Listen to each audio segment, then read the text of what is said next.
Hayotda achchiq haqiqatlar borda, bilasiz.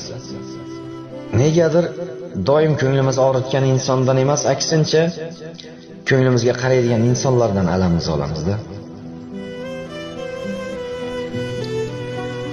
Biz sevgan insonlarga ozor beramiz, lekin sevmagan insonlarga poyandoz bo'lamiz.